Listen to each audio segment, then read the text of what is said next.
പ്രണയ സാഫല്യം. രചന ആസിയ പൊന്നൂസ്. അവതരണം സാലിം കരുളായി. മറുപടി കിട്ടിയതും അവൻ ഫോണിലെ കലണ്ടർ ഓപ്പൺ ചെയ്തു. ശേഷം സെപ്റ്റംബറിലെ ഡേറ്റുകൾ മനസ്സിൽ കൗണ്ട് ചെയ്തു. 13, 14, 15, 24 എന്ന ഡേറ്റിൽ അവൻ എണ്ണി നിർത്തി. ശേഷം താലയുയർത്തി അവളെ നോക്കി. 23 or 24 ആയിരിക്കും ഓവുലേഷൻ. പ്രഗ്നൻസിക്ക് കൂടുതൽ ചാൻസ് ഈ ദിവസങ്ങളിലാണ്. ഇന്ന് ഡേറ്റ് 22. ഫൈൻ, നമുക്ക് നോക്കാം. അവനെല്ലാം പ്രീപ്ലാൻഡ് ആണെന്ന് അവൾക്ക് മനസ്സിലായി. അവൾക്ക് അവൻ പറഞ്ഞത് കുറച്ചൊക്കെ മനസ്സിലായി. അവൻ്റെ പ്ലാനുകളൊന്നും നടക്കാൻ പോകില്ലെന്ന് അവൾ ഓർത്തു.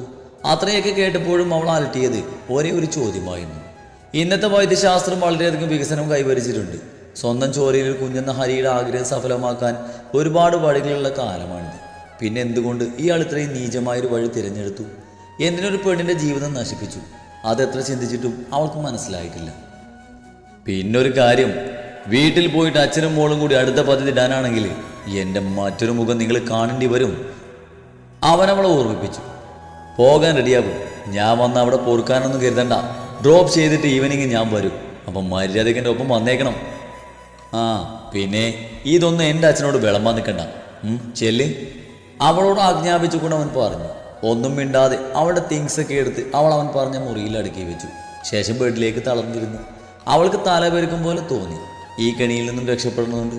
പക്ഷെ എങ്ങനെയാണെന്ന് മാത്രം അവൾക്ക് മനസ്സിലാവുന്നില്ല. അച്ഛനും നിളയും കൂടെ ഉണ്ടാവില്ലെന്ന് അവൾക്ക് ഉറപ്പാണ്. അമ്മയും കൊണ്ടൊന്നും ചെയ്യാൻ സാധിക്കില്ല. ആ നിമിഷം മനസ്സിലേക്ക് വന്നത് ശ്രീയുടെ മുഖമാണ്. അവനെ ഓർത്തപ്പോൾ തന്നെ അവളുടെ കണ്ണുകൾ നിറഞ്ഞു. അവനെല്ലാവരും കൂടി ചതിക്കുകയാണെന്ന് ഹൃദയഭാരത്തോടെ അവൾ ഓർത്തു. ഒരുപാട് സ്നേഹിച്ചതാണ്, കൂടെ ജീവിക്കാൻ അതിലേറെ ആഗ്രഹിച്ചതാണ്. ഒടുവിൽ ആരുടെയൊക്കെയോ സ്വാർത്ഥതയ്ക്ക് മുന്നിൽ തോറ്റുപോയി. അതൊരു ചതിയാണെന്ന് തിരിച്ചറിയാൻ വീണ്ടും വൈകിപ്പോയി. തൻ്റെ പ്രണയം നില തട്ടിയെടുത്തപ്പോഴും അവൾക്ക് വേണ്ടി മാറിക്കൊടുത്തവളാണ് ഞാൻ. അതുപോലെ ഓർക്കാതെ യാതൊരു കുറ്റബോധവും ഇല്ലാതെ വീണ്ടും ചതിയുടെ പടിക്കുഴിയിലേക്ക് അവരെന്നെ തള്ളിയിട്ടിരിക്കുന്നു. ഇത്തവണ ക്ഷമിക്കാൻ അവൾ തയ്യാറായിരുന്നില്ല. സ്ത്രീയെല്ലാം അറിയണം എന്നവൾ ആത്മാർത്ഥമായി ആഗ്രഹിച്ചു. അതൊരിക്കലും അവനെ തിരികെ നേടാൻ വേണ്ടിയല്ല. നാളെ തന്നോട് ചെയ്തത് അല്ലെങ്കിൽ അതിനേക്കാൾ ഉപരി അവൾ സ്ത്രീയോട് ചെയ്തെന്നിരിക്കാം. അന്നും താൻ തന്നെ വേദനിക്കേണ്ടി വരും. ചിന്തകൾ അവളുടെ കണ്ണുകൾ നനയിച്ചു. നിള പണ്ടേ സ്വാർത്ഥയാണ്. സ്വന്തം കാര്യം നേടിയേക്കാൻ അവൾ എന്തും ചെയ്യും. പക്ഷെ അച്ഛനിൽ നിന്നും അവൾ ഇങ്ങനെ ചതി ഒട്ടും പ്രതീക്ഷിച്ചിരുന്നില്ല. രണ്ടാനച്ഛനെന്ന് പലരും തന്നെ തിരുത്തുമ്പോഴും അത് അങ്ങനെയല്ലെന്ന് പറഞ്ഞ് തന്നെ ചേർത്ത് പിടിച്ചിട്ടേ ഉള്ളൂ. സ്വന്തമായി തന്നെയാണ് സ്നേഹിച്ചത്. നിളയുടെ വാശിക്ക് മുന്നിൽ അദ്ദേഹം നിസ്സഹനായി നിൽക്കുമ്പോൾ പലപ്പോഴും തോറ്റുകൊടുത്തത് അതുകൊണ്ടാണ്. പക്ഷേ ആ മനുഷ്യനിൽ നിന്നും ഇങ്ങനൊരു ചതി ഞാൻ പ്രതീക്ഷിച്ചിരുന്നില്ല. ഇന്നവരെ രണ്ടാനച്ഛനായി കണ്ടിട്ടില്ല. എനിക്കൊരു അച്ഛൻ ഈ ഭൂമിയിൽ ഉണ്ടാവുമോ എന്ന് പോലും ചിന്തിച്ച് നോക്കിയിട്ടില്ല. എന്നാൽ ഇന്ന് ഞാൻ മനസ്സിലാക്കുന്നു, അച്ഛന് തുല്യം അച്ഛൻ മാത്രം. രണ്ടാനച്ഛൻ ഒരിക്കലും അച്ഛനാവാൻ സാധിക്കില്ല. മീനെ കണ്ണുകൾ അമർത്തി തുടച്ചുകൊണ്ട് അവിടുന്ന് എഴുന്നേറ്റ് ഡ്രസ്സ് ചേഞ്ച് ചെയ്ത് പുറത്തേക്ക് നടക്കുമ്പോൾ നരേന്ദ്രന് നേരെ തൊടുത്തുവിടാനുള്ള ചോദ്യങ്ങൾ മനസ്സിൽ കണക്ക് കൂട്ടുകയായിരുന്നവൾ. നിള സ്ത്രീക്കൊപ്പമുള്ള യാത്ര ആവോളം ആസ്വദിക്കുകയായിരുന്നു. അവനും അവളും മാത്രമായ യാത്രയിൽ പ്രണയത്തോടവൻ പല കുസൃതികളും കാണിക്കുന്നുണ്ടെങ്കിലും അവൾ എവിടേക്കോ പോകണമെന്ന് എണ്ണി പറയുന്ന തിരക്കിലായിരുന്നു. അവളുടെ ആഗ്രഹം പോലെ അവൾ പറഞ്ഞ മാളിലേക്ക് തന്നെയാണ് ആദ്യം പോയത്. അവിടെ ആൾക്കൂട്ടത്തെ ഓർത്ത് അവൻ ഇറങ്ങാനൊന്നും മടിച്ചെങ്കിലും നിലയുടെ സന്തോഷം ഓർത്ത് അവൻ പുറത്തേക്ക് ഇറങ്ങി. പ്രതീക്ഷിച്ച പോലെ കണ്ടവരൊക്കെ അവരുടെ അടുത്തേക്ക് വരാൻ തുടങ്ങി. അവൻ്റെ ശബ്ദത്തെ ആരാധിക്കുന്നവർ, അവൻ്റെ പാട്ടുകൾ ഇഷ്ടപ്പെടുന്നവർ. ആളുകളെ കണ്ടത് നിള ഗർവോടെ ശ്രീയുടെ കയ്യിൽ തൂങ്ങി മുന്നോട്ട് നടന്നു. അവൾക്ക് ആ നിമിഷം അഭിമാനം തോന്നി. അവളെ നോക്കുന്ന കണ്ണുകളിലൊക്കെ അവൾ അസൂയ തേടി, ആരാധന തേടി. അവനോടൊപ്പം ഫോട്ടോ എടുക്കാൻ ഓടിക്കൂടി ആളുകൾക്ക് മുന്നിൽ ഒരടി മാറാതെ ശ്രീക്കൊപ്പം നിന്ന് പോസ്റ്റ് ചെയ്തു. ശേഷം അവരെയൊക്കെ തള്ളി മാറ്റി ശ്രീയെയും കൂട്ടി മാളിൻ്റെ ഉള്ളിലേക്ക് പ്രവേശിച്ചു. മാളിനുള്ളിൽ ഇത് തന്നെയാണ് അവസ്ഥ.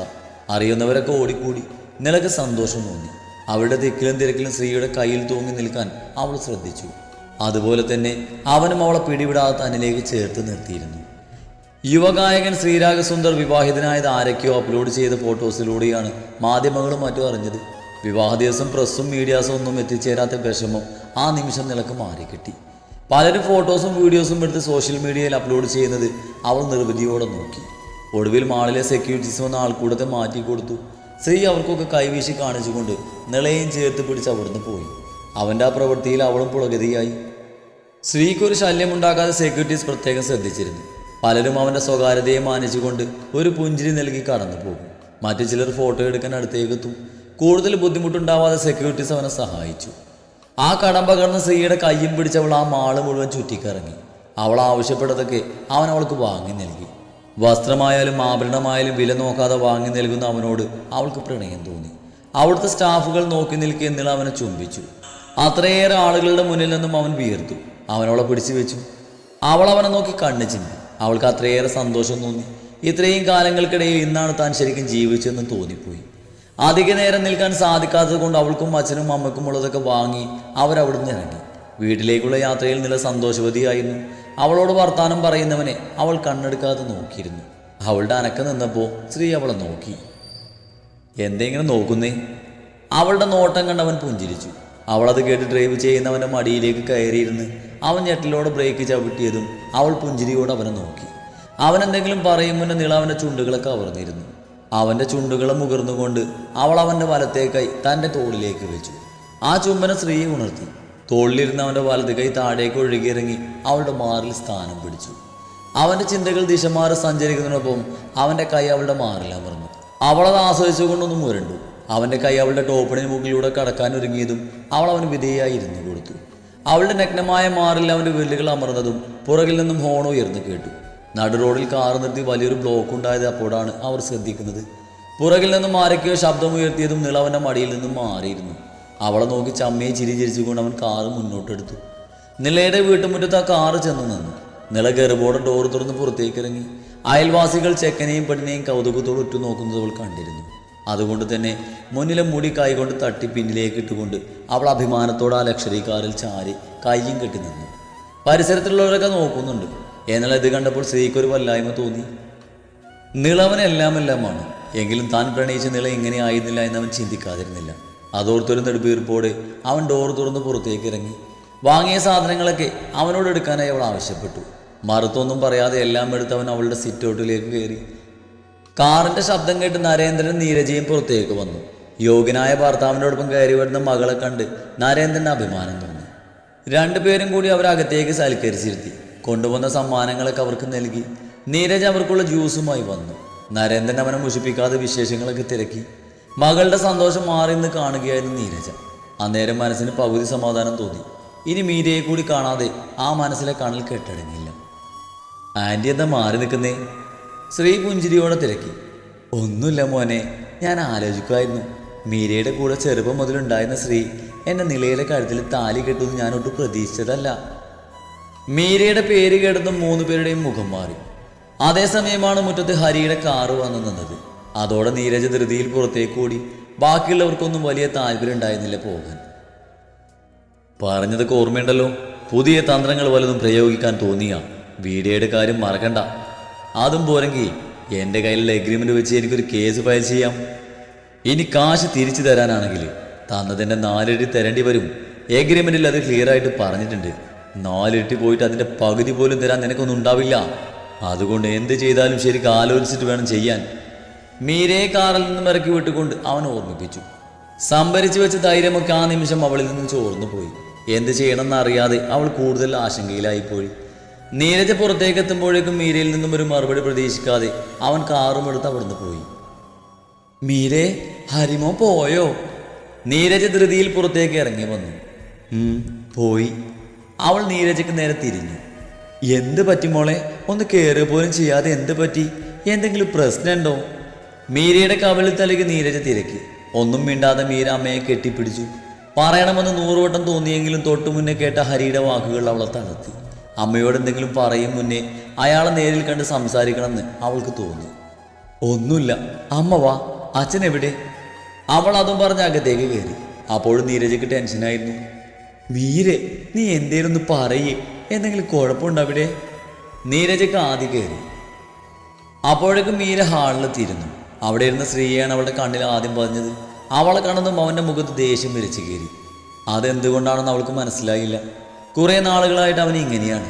അതുവരെ ഉണ്ടായിരുന്ന സൗഹൃദത്തിന് പകരം ഒരുതരം ശത്രുതയാണ് അവനിപ്പോൾ. ശ്രീ വാ, നമുക്ക് മുറിയിലേക്ക് പോകാം. വിജയീ ഭാവത്തിൽ മീരയെ ഒന്ന് നോക്കിയവൾ ശ്രീയുടെ കയ്യിൽ തൂങ്ങി അവിടുന്ന് പോയി. വർദ്ധിച്ച ഹൃദയഭാരത്തോടെ അവളത് നോക്കി നിന്നു. ആദ്യമായും അവസാനമായും താൻ പ്രണയിച്ചവൻ. വർഷങ്ങളോളം നെഞ്ചിൽ ചുമന്ന പ്രണയം. തൻ്റെ അനുജത്തിയോടൊപ്പം അവളുടെ താലിയുടെ അവകാശിയായി ഓർക്കാനും കാണാനും വയ്യവൾക്ക്. കണ്ണുകൾ ഇറുകിയടച്ച് തുറന്നപ്പോൾ അവൻ പോയി കഴിഞ്ഞിരുന്നു. നരേന്ദ്രൻ അവളെ തന്നെ നോക്കുന്നുണ്ട്. ആ നോട്ടത്തിൽ പുച്ഛമാണെന്ന് അവൾക്ക് മനസ്സിലായി. നരേട്ടാ, ഹരി ഇവളെ ഇറക്കി വിട്ടിട്ട് അപ്പം തന്നെ പോയി കളഞ്ഞു. ചോദിച്ചിട്ട് ഇവളൊന്നും പറയുന്നില്ല. എന്തോ പ്രശ്നമെന്ന് തോന്നുന്നു. നീരജ തൻ്റെ ആദ്യം അയാളോട് പങ്കുവെച്ചു. എൻ്റെ നീരജെ, ഹരി കുറച്ചു മുന്നേ എന്നെ വിളിച്ചിരുന്നു. ഒരു അത്യാവശ്യ ജോലിയുണ്ട്, ഒഴിവാക്കാൻ പറ്റില്ലെന്ന്. ഇവിടെ വന്നില്ലെങ്കിൽ നമ്മളെന്ത് വിചാരിക്കുന്നു? ഹരിക്കൊരു വിഷമം. എന്നോട് വിളിച്ച് കാര്യം പറഞ്ഞപ്പോൾ ഞാനാ പറഞ്ഞത് മീരമോളെ ഡ്രോപ്പ് ചെയ്തിട്ട് പൊക്കോളാൻ. അയാൾ പറയുന്നത് കേട്ട് മീര ഞെട്ടിപ്പോയി. എത്ര വിദഗ്ധമായിട്ടാണ് ഒരു നുണക്കഥ മെനഞ്ഞെടുക്കുന്നത്. ഓ, അങ്ങനെയായിരുന്നു. ഞാനങ്ങ് പേടിച്ചു പോയി. ഈ പെണ്ണാണ് ഈ വാതുറന്നൊന്നും പറഞ്ഞതുമില്ല. നീരജ മീരയുടെ കവിളിലൊരു കുത്തു കൊടുത്തു. അമ്മേ. നിളയുടെ വിളി കേട്ടത് നീരജ അങ്ങോട്ടേക്ക് നടന്നു. മീര നരേന്ദ്രനെ തന്നെ വിടാതെ നോക്കുന്നുണ്ട്. അത് കണ്ടതും അയാൾ കാലുമേൽ കാല് കയറ്റി വെച്ചിരുന്നു കൊണ്ട് അവളെ നോക്കി. എന്താണ്, പുതിയ ജീവിതമൊക്കെ എങ്ങനെയുണ്ട്? ആ ചോദ്യത്തിൽ പരിഹാസം കലർന്നതുപോലെ തോന്നി അവൾക്ക്. എങ്ങനെയുണ്ടെന്ന് എന്നേക്കാൾ നന്നായി നിങ്ങൾക്കറിയുമല്ലോ. എല്ലാം പ്ലാൻ ചെയ്ത് നിങ്ങളല്ലേ. അവൾ ദേഷ്യം മറച്ചു വെക്കാതെ തിരക്കി. അയാളൊന്നും മന്ദഹസിച്ചു. അതുകൂടി കണ്ടപ്പോൾ അവൾക്ക് നിയന്ത്രണം നഷ്ടപ്പെടുമെന്നായി. ഒന്നേ അറിയാനുള്ളൂ, ഞാൻ വഴിമാറി തന്നിട്ടും എൻ്റെ സ്വപ്നങ്ങൾ ഉപേക്ഷിച്ചിട്ടും എന്തിനാണ് എന്നോട് ഈ ചതി ചെയ്തത്? അവൾ ദേഷ്യത്തിൽ വിറക്കുകയായിരുന്നു. അതുകൊള്ളാം. ഒരു യോഗ്യനായ ഭർത്താവിനെ കണ്ടെത്തി തന്നതാണോ ഞാൻ ചെയ്ത ചതി? അതെങ്ങനെ ചതിയാവും മീരമോളെ? അയാൾ നെറ്റി ചുളിച്ചു. മീരയ്ക്ക് ദേഷ്യവും കരച്ചിലും ഒരുപോലെ വന്നു. ഈ അഭിനയം ഒന്ന് നിർത്ത്. എല്ലാം അറിഞ്ഞിട്ട് തന്നെയാണ് ഞാനിവിടെ നിൽക്കുന്നേ. പണത്തിന് വേണ്ടി ഒരു ദയവും ഇല്ലാതെ എന്നെ വിൽക്കാൻ നിങ്ങൾക്ക് എങ്ങനെ മനസ്സ് വന്നു? അത് ചോദിക്കുമ്പോൾ അവൾ തേങ്ങിപ്പോയി. മനസ്സ് വരാതിരിക്കാൻ നീ എൻ്റെ സ്വന്തം മോളൊന്നല്ലല്ലോ. അയാൾ ചിരിച്ചുകൊണ്ട് ചോദിക്കുന്നത് കേട്ട് അവളുടെ നെഞ്ചു പിടഞ്ഞു. അതാണ് സത്യമെന്ന് അറിയാമെങ്കിലും അയാളുടെ നാവിൽ നിന്ന് അത് കേൾക്കുമ്പോൾ താങ്ങാൻ കഴിയുന്നില്ല.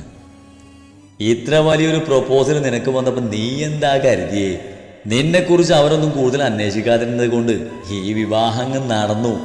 അല്ലെങ്കിൽ ഒരു ജാരസന്തതിയെ എടുത്ത് തലയെ വെക്കാൻ അവർക്ക് വട്ടൊന്നുമില്ല. അയാൾ അതും പറഞ്ഞുകൊണ്ട് അട്ടഹസിച്ച് ചിരിച്ചു. എന്നാൽ അയാളുടെ വാക്കുകളിൽ തറഞ്ഞു നിന്ന് പോയി മീര. ജാരസന്തതി, ആ വാക്കിൽ അവളുടെ മനസ്സ് കുരുങ്ങിപ്പോയി. ഇനിയെങ്കിലും മനസ്സിലാക്ക് നിന്റെ സ്ഥാനം എന്താണെന്ന്. കിട്ടിയ ജീവിതം കൊണ്ട് തൃപ്തിപ്പെടാൻ നോക്ക്, അയാൾ ഉപദേശിച്ചു. പിന്നെ നിന്നെ ചതിച്ച കഥ. ഇത്രയും കാലം ഒരു അച്ഛൻ്റെ സ്ഥാനത്ത് ഞാൻ നിന്ന് തന്നില്ലേ? നിന്റെ പിതൃത്വം ഏറ്റെടുത്ത് ഇത്രയും കാലം നിന്നെ വളർത്തിയില്ലേ? അതിൻ്റെ കൂലിയായിട്ട് ഞാൻ ആ പണം കാണുന്നുള്ളൂ. അയാൾ നിസ്സാരമായി പറഞ്ഞ വാക്കുകൾ അവൾക്ക് സഹിക്കാവുന്നതിലും അപ്പുറമായിരുന്നു. തനിക്ക് നേരെ വെച്ച് നീട്ടിയ ഭിക്ഷയായിരുന്നു അച്ഛനെന്ന സ്ഥാനം. ഒരിക്കൽ പോലും മകളായി കണ്ടിട്ടില്ലേ, സ്നേഹിച്ചിട്ടില്ലേ? കരുണയുടെ ഒരു അംശം പോലും തോന്നാത്ത വിധത്തിൽ വെറുത്തു പോകാൻ എന്ത് തെറ്റാണ് താൻ ചെയ്തത്? അവളിൽ 1000 ചോദ്യങ്ങൾ നിറഞ്ഞു. നിങ്ങളോടും നിങ്ങളുടെ മകളോടും മറിഞ്ഞുകൊണ്ട് ഒരു തെറ്റും ഞാൻ ചെയ്തിട്ടില്ല. എന്നിട്ടും എന്നെ നിരന്തരം ദ്രോഹിച്ചു കൊണ്ടിരിക്കുക നിങ്ങൾ വാങ്ങിയ പണത്തിന്റെ ബാധ്യത പോലും ഇപ്പൊ എൻ്റെ തലയിലാണ്. ഒരായുഷ്കാലം പണിയെടുത്താലും എനിക്കത് വീട്ടാൻ സാധിക്കില്ല. അതുകൊണ്ട് അയാളുടെ പണം അയാൾക്ക് തിരികെ നൽകണം. അവൾ ദേഷ്യത്താൽ വിറച്ചു. തിരിച്ചു കൊടുക്കാൻ എനിക്ക് സൗകര്യമില്ല. അയാൾ ചിരിയൊന്ന് കൂട്ടി. തിരിച്ചു കൊടുത്തേ പറ്റൂ, അവൾ ഉറപ്പിച്ച് പറഞ്ഞു. ഇല്ലെങ്കിൽ നീ എന്നെ എന്ത് ചെയ്യും? അയാൾ വല്ലാത്തൊരു വന്യതയോട് അവളെ നോക്കി. അമ്മയെ ഞാനെല്ലാം അറിയിക്കും. എന്നെ സ്നേഹിക്കുന്നതായിട്ട് ഇത്രയും കാലം അഭിനയിച്ച് തകർത്തതല്ലേ അമ്മക്ക് മുന്നിൽ? നിങ്ങൾ എന്നോട് ചെയ്ത ചതിയൊക്കെ അമ്മ അറിയണം, അവൾ വാശിയോടെ പറഞ്ഞു. അയാൾ പൂച്ചത്തോടെ ചിരിച്ചു. നീ ചെന്ന അറിയിക്ക്. അയാൾ സോഫയിൽ ഇരുന്ന ന്യൂസ് പേപ്പർ നിവർത്തി അതിലേക്ക് നോക്കിയിരുന്നു. അന്നേരമാണ് നിലയുടെ റൂമിൽ നിന്നും അവൾക്ക് വേണ്ട ഫുഡിന്റെ ലിസ്റ്റൊക്കെ കേട്ടറിഞ്ഞ് നീരജ് ഇറങ്ങി വരുന്നത്. ആ മീരെ, ഹരി ഇന്നിങ്ങോട്ട് വരുമോ? അതോ ഇനി നിന്നെ കൂട്ടാനേ വരത്തുള്ളൂ? അവളുടെ അടുത്തേക്ക് നടന്നു വന്നുകൊണ്ട് നീരജ് തിരക്കി. മീര നരേന്ദ്രൻ നോക്കി. അയാളുടെ ചുണ്ടിലൊരു പൂച്ച ചിരിയുണ്ടായിരുന്നു. മീരയ്ക്ക് പ്രത്യേകിച്ചൊന്നും തോന്നിയില്ല. നീരജിയോട് പറയാൻ തന്നെ തീരുമാനിച്ചു. അയാൾ ഇങ്ങോട്ട് വരികയില്ല, ഞാൻ അവിടേക്ക് പോവുകയില്ല. നിറഞ്ഞ കണ്ണുകളോടെ എന്നാൽ ഉറച്ച സ്വരത്തിൽ അവൾ പറഞ്ഞു. നീരജ് നടത്തി നിർത്തി നെറ്റി ചുളിച്ച് അവളെ നോക്കി. എന്ന് വെച്ചാ നീ എന്താ പറഞ്ഞു വരുന്നേ? നീരജയുടെ മുഖത്ത് ആദ്യം നിറഞ്ഞു. പറയാൻ പ്രയാസം തോന്നിയെങ്കിലും അവൾ കണ്ണുകൾ ഇറുകെ അടച്ച് തുറന്ന് നീരജയെ നോക്കി അവൾ പറഞ്ഞു. ഈ ബന്ധം മുന്നോട്ട് പോവില്ലമ്മേ. എനിക്ക് അയാളെ സ്നേഹിക്കാനും കഴിയില്ല. ഈ വിവാഹമേ ഒരു ചതിയായിരുന്നു. അവളുടെ തൊണ്ട ഇടുന്നുണ്ടായിരുന്നു. പറഞ്ഞു നിർത്തിക്കൊണ്ട് അവൾ നോക്കിയത് നരേന്ദ്രനെയായിരുന്നു. നീരജയുടെ മുഖത്ത് ഞെട്ടലും മാതിയും ഒരുപോലെ നിറഞ്ഞു. നരേന്ദ്രൻ എഴുന്നേറ്റു. ഞാൻ പറഞ്ഞില്ലേ നീരു, ഇവൾക്ക് ഒരു മാറ്റവും വല്ലെന്ന് ഇപ്പം മനസ്സിലായില്ലേ? ഒടുവിൽ ഞാൻ ഭയന്ന പോലെ തന്നെ സംഭവിച്ചു. മീര കൂടുതലൊന്നും പറയാതിരിക്കാൻ അയാൾ ഇടയ്ക്ക് കയറി. നീരജയുടെ മുഖത്ത് ദേഷ്യം നിറഞ്ഞു. ഹരിയെ നീ സ്നേഹിക്കുന്നില്ലെന്നാണ് പറയുന്നേ? നീരജ കടുപ്പിച്ച് ചോദിച്ചതും അവൾ ഉറച്ച സ്വരത്തിൽ അതേന്ന് തറപ്പിച്ച് പറഞ്ഞു. അവനെ അല്ലെങ്കിൽ പിന്നെ ആരെയാ നീ സ്നേഹിക്കുന്നേ? ചോദ്യത്തോടൊപ്പം നീരജയുടെ ഭാവം മാറി. മീരയുടെ മുഖവും ആ ചോദ്യത്തോടൊപ്പം വിവരണമായി. പറയടി, താലി കിട്ടിയ ഭർത്താവിനെ അല്ലാതെ പിന്നെ ആരെയാ നീ സ്നേഹിക്കുന്നേ? അനിയത്തിയുടെ ഭർത്താവിനെയാണോ? നീരജയുടെ ചോദ്യം കേട്ട് അവൾ ഞെട്ടിപ്പോയി. അവളുടെ ഞെട്ടലും മറുപടി ഇല്ലാതെയുള്ള ആ നിൽപ്പും കണ്ട് നീരജയ്ക്ക് കലി കയറി. സ്ത്രീയാണോ നീ സ്നേഹിക്കുന്നത്? നീരജയുടെ ശബ്ദമുയർന്നു. മീരയുടെ മുഖം വിളറിപ്പോയി. മറുപടി ഇല്ലാത്തവൾ നിശബ്ദയായി നിന്നു. കൂടപ്പിറപ്പിന്റെ ഭർത്താവിനെ സ്നേഹിക്കുക എന്നത് പറഞ്ഞ വലിയൊരു നെറുകേടാണെന്ന് അവൾക്കറിയാം. സ്നേഹിക്കുന്നില്ലെന്ന് പറഞ്ഞാൽ അതൊരു നുണയായി പോകും. ഓർമ്മ വെച്ച കാലം മുതൽ മനസ്സിൽ പ്രതിഷ്ഠിച്ചവനെ മറക്കുക എന്നത് പെട്ടെന്ന് സാധിക്കുന്ന ഒന്നല്ല. പ്രത്യേകിച്ച് അവനൊരു തെറ്റും ചെയ്യാത്തിടത്തോളം കാലം വെറുക്കുകയും മറക്കുകയും പ്രയാസമാണ്. എന്നാൽ ഇന്നവൻ മറ്റുള്ളവരുടെ ഭർത്താവാണെന്ന് താൻ അംഗീകരിക്കുന്നു. മറക്കാൻ മനസ്സുകൊണ്ട് തയ്യാറെടുക്കുന്നുണ്ട്. എങ്കിലും അങ്ങനെ പെട്ടെന്ന് പറിച്ചു മാറ്റാൻ കഴിയുന്ന ഒന്നാണോ പ്രണയം? അവളുടെ നെഞ്ചു വിങ്ങി.